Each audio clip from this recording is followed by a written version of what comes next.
Hello mga ka-maestro, welcome back again to our channel and isang vlog na naman ang gagawin natin sa hapon na ito.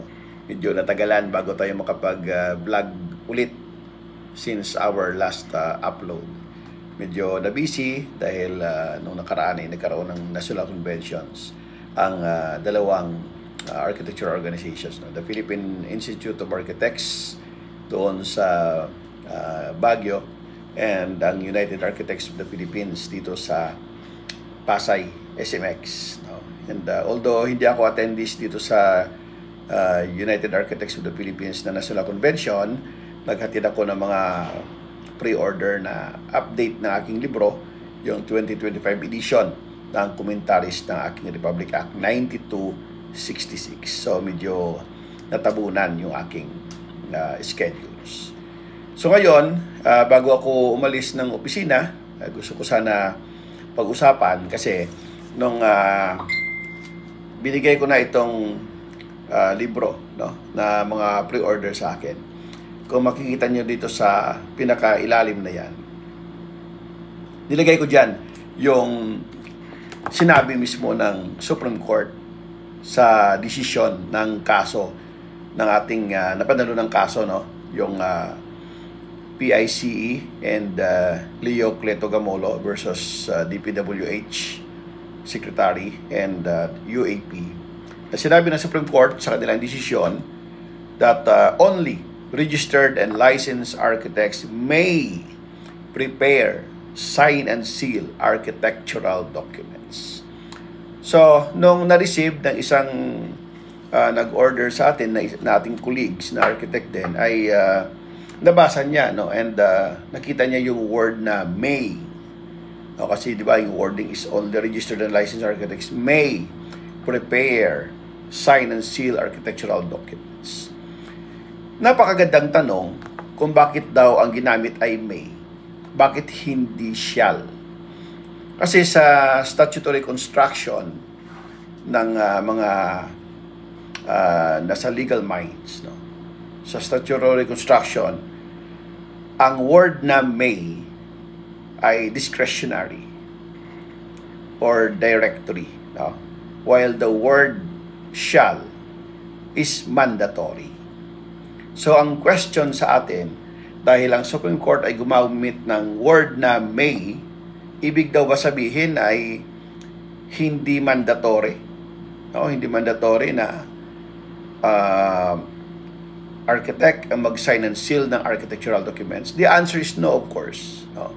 Kasi, even the Supreme Court used the word may in the wordings during the time na nag-draft sila ng decision. The first word na ginamit ng Supreme Court doon sa phrase na yon ay only. And the word only, of course, denote the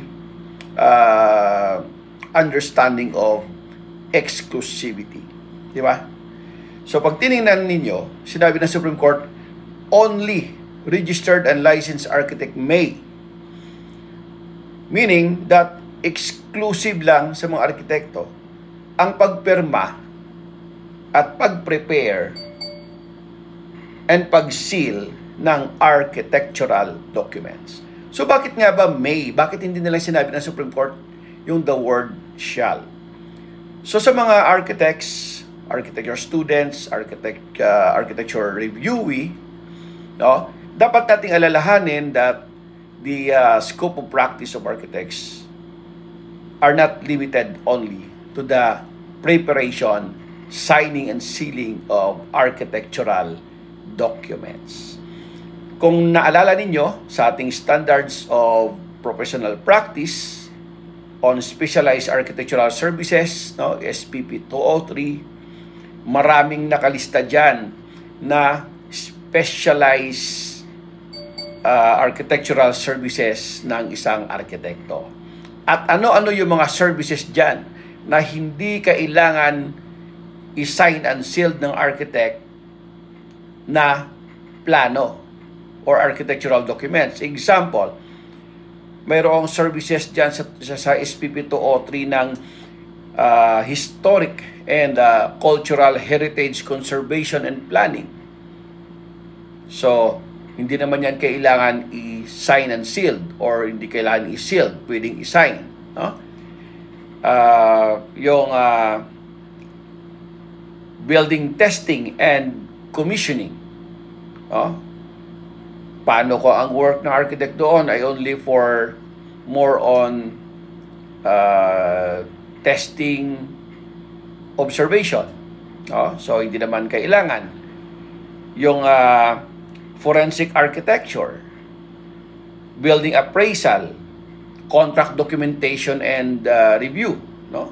Sa pagre-review ng kontrata, hindi niya naman kailangan i-sign and seal, no? Dahil hindi naman siya architectural documents as mentioned doon sa section 302 number 3 and 4 ng revised implementing rules and regulations of PD 1096. That is why the Supreme Court uses the word may in the instances of other documents that is not mentioned in section 302 number 3 and 4 of revised implementing rules and regulations of PD 1096. But again, I would like to emphasize to everyone that the Supreme Court itself, in the first word na ginamit nila doon sa kanilang decision, sa dispositive portion, the Supreme Court used the word only, and that is denote exclusivity for the architects to prepare, sign and sealed architectural documents as mentioned, no? Isa-isa ng Supreme Court doon sa kanilang decision yung nakalagay doon sa section 302 number 3 and 4 of the revised implementing rules and regulations of PD 1096. So sana naging malinaw din ito, no, sa ating mga colleagues and sa ating mga aspirants and sa mga students. Magandang gabi sa lahat.